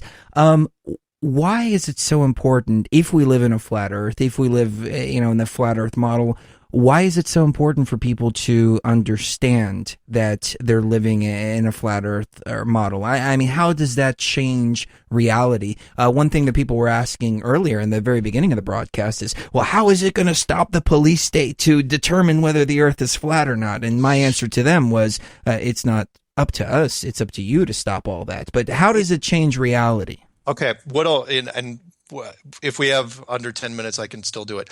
Clue number 11, which you haven't looked at, but maybe some of the other people have, I called it Souls in the System. And it goes into a very specific reason why it's important. And that is, it really touched on, and I'll give the little backstory. I opened that video with talking about that the same guy that did Funny Thing Happened from the Earth to the Moon when he did Astronauts Gone Wild, which was Astronauts Gone Wild is a tough video to watch because I don't like seeing senior citizens get picked on. Right. And I feel the same way about that guy. Yeah, that guy was kind of douchey. He was a jerk. Yeah. And if he's listening, look, but what he did was he found something that was very, very interesting. And he didn't even know it. He didn't even know what he had stumbled upon because I didn't see it until years later. And that was during the process, kind of like as a gag, he asked the astronauts to swear on the Bible. Swear that they had gone to the moon. Now, and I know in the video I said he did it with all of them beforehand, and he kind of mixed it in. Some were before, some were after. But he asked all of them, anybody he could, put your hand on the Bible and swear that you went to the moon. And no one would. And that kind of bugged me. Kind of like, how the Apollo stuff bugged me because I was going, why would they not put their hand on there? Why would they? It's just perjury, right? And it's not even court perjury. Court perjury. Everyone knows that's kind of serious. But if if I came to your house right now and said, "Put your hand on the Bible," you're not going to care, right?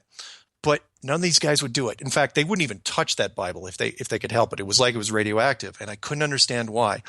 And then it occurred to me. It's like I get it because this was the only group of astronauts that was told why they had to fake it. And it's like, look, it's an enclosed system. And once that sunk into their heads over the years, what an enclosed system does, and if you want to say flat Earth or dome or Truman Show, whatever you want to say it, what the enclosed system does is it reminds you that for whatever reason, you are not necessarily being watched, but being looked after. And if you're being looked after, then you fall into that whole creator argument. And so for them, putting their hand on a Bible and swearing, it didn't have to even be a Bible, right? It could have been nothing. It could have been literally an encyclopedia.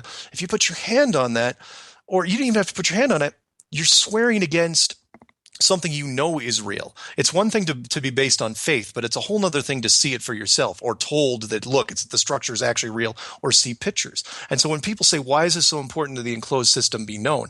And it's because everything changes. It's not just a spiritual shift. Everything changes, in my opinion, towards the good. And people saying, well, it's just another form of police state. No, it's not, because you will make better decisions because now you've literally have the devil and the angel on your shoulder and you can see up above that there's something else bigger than you and your decisions matter. You're accountable. And at that point, it's like, okay, are you going to lie? You're going to cheat? You're going to steal? You're going to do it for real? If you absolutely know, the sky looks the same. You can't tell any different. But if it is different, you're going to act differently. You're going to commit murder. I guarantee that if the enclosed system was announced on a global basis, wars would stop entirely. Hate crimes, done, with the exception of the psychopaths, of course. Every little aspect of all the bad things that we are, I think, get better. And it's such a positive thing. And I'm not necessarily the most spiritual guy in the world, but I see what the potential of what we could be. And the old saying is, we're only as good as what we can get away with.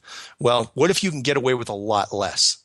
What happens then? It's not to say you wouldn't be able to have fun. You want to go out and party and have a great time. That's not a big deal. But doing something malicious against somebody else, you're going to think twice. And on a large scale, that's just an amazing thing. Again, wars. Are you gonna steal children? No. You're gonna gun somebody down the street? Probably not. You're gonna make more. You're gonna think a lot more before you make what, in my opinion, the wrong or the destructive decision. And for me, that's the whole crux of it. So when I finally got to Clue 11, that was my message. It was like, look, you need to know about this, because if you know, and if they let you know, everything changes overnight, and it gets better. This is our chance.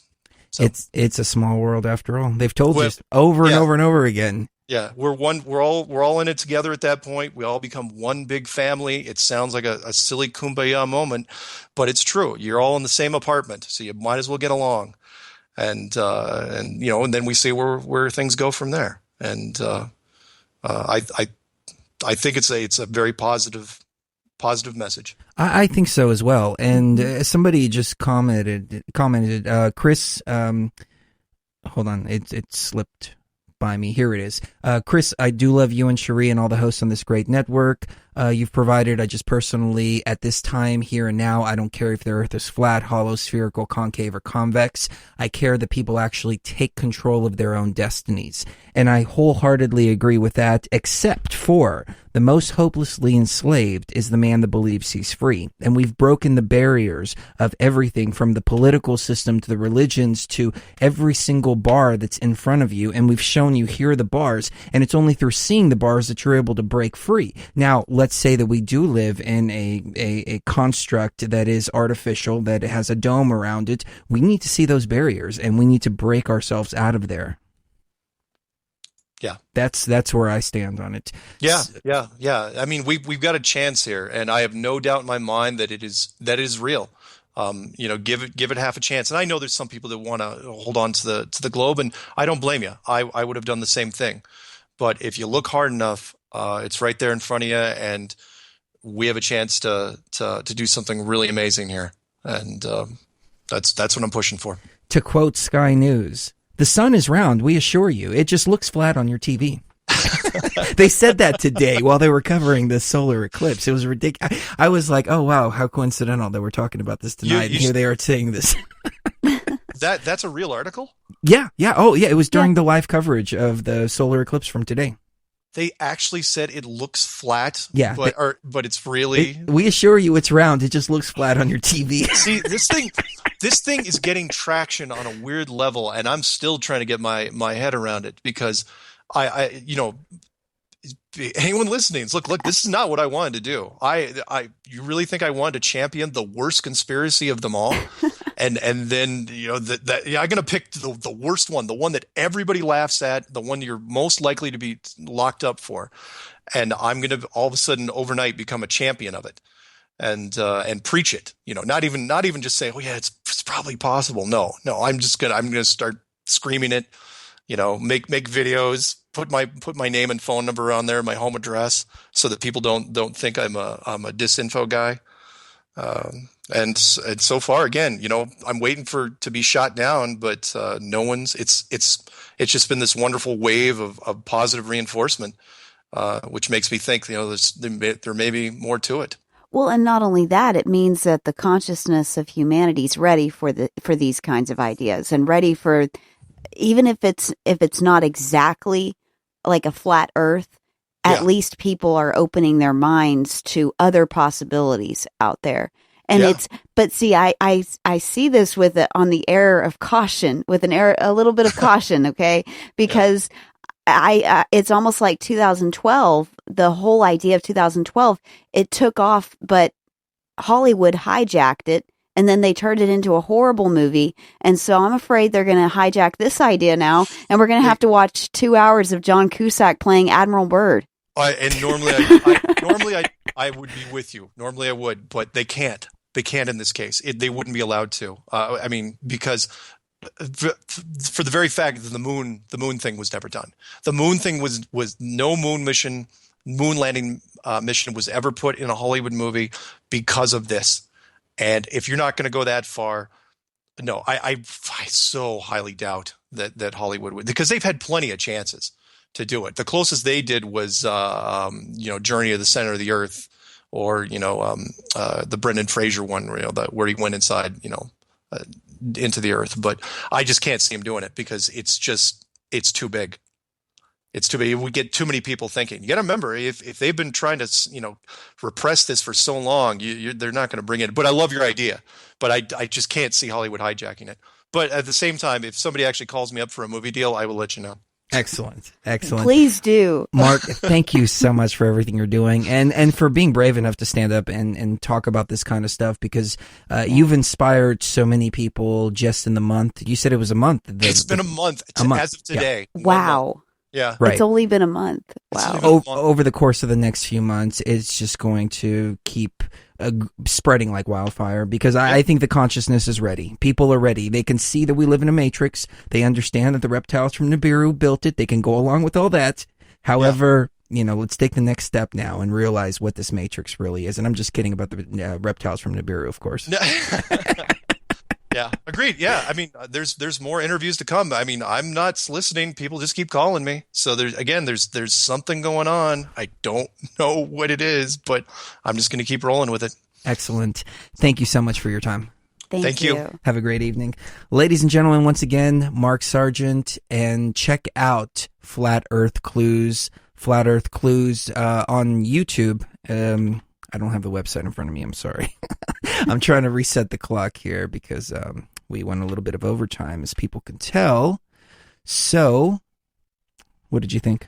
I thought it was a very stimulating conversation. Even if, I think if it's a flat Earth, then it's kind of like a coin, where there's another side to this, and we're just not seeing it. I wanted to bring that up, but I didn't want to make the interview too far, because I don't know what Mark's got going on tomorrow, so I didn't want to keep him too late. We've got to get him back on. Yes, we will definitely do that, and we'll leave everybody with that. Definitely. So, everybody, thank you very much for tuning in this evening, and don't forget, good morning. And in case I don't see you, good afternoon, good evening, and good night.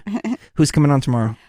We have got a packed show tomorrow. We have got Kevin in Minnesota and Todd C. Elliott for the first and second hours, and then Daniel Estelin for the third hour. It's been a while since we've talked to Daniel. Definitely. I'm looking forward to that. Tomorrow we'll talk about the police state, ladies and gentlemen. So everybody who tuned in for police state stuff tonight, stay tuned. Tomorrow, Daniel Estelin, we'll talk about Bilderberg and all of the secret things that are going on. And maybe they're conspiring to keep the flat Earth hidden from you. Yep. They're we all love in you. on it. Kiss the one you love right now. You never know when the last time is going to be. We will be returning to our regularly scheduled deprogramming in just a few minutes right here on TFR. Love you guys. Outlaws to the game like Thomas Paine was. They masquerade us. Who's to blame us now? Set to explode like a hand grenade does. No peace to seize the police to show peace. Unleash beef, no relief. Peace underneath the beast that lies dormant. Forced to use force, taught to use caution. Tossed to the ground like the subliminal blinded. Like KRS-One, cause I'm criminal minded. I run with soldiers amongst the vultures. Now you're under control, cause you do what they told you. Hey, Mark.